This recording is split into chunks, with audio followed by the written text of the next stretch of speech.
অবশ্যই দেখেছেন। গায়ে সাধারণ শার্ট, হাতে চায়ের কাপ আর জোকস শুনে এমন এক নির্মল হাসি যা নিমিষে আপনার মন ভালো করে দেয়। সোশ্যাল মিডিয়ায় তার জীবন কি আগের মতোই আছে? চলুন জেনে নেওয়া যাক রূপকথার মতো বদলে যাওয়া তার জীবনের গল্প। নিজের এক চিলতে হাসি দিয়ে কোটি মানুষের হৃদয় জয় করা এই কিশোরের নাম অরুণ কুমার।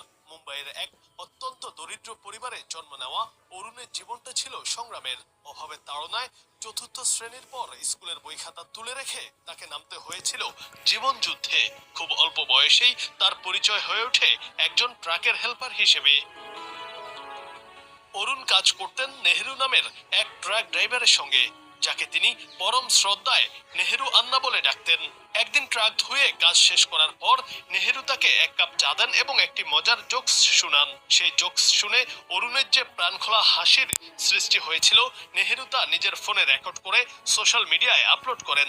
ব্যাস, তবে অরুণের এই ভাইরাল হওয়া কেবল লাইক আর কমেন্টের মধ্যেই সীমাবদ্ধ থাকেনি। তার সেই হাসি নজর কাড়ে ভারতের রাজ্য সরকারের হস্তক্ষেপে অরুণের জীবনের মোড় ঘুরে যায়। ট্রাকের হেলপারি ছেড়ে তিনি আবার ফিরে যান সেই স্কুলের বারিন্দায়, যা তিনি শৈশবে ছেড়েছিলেন।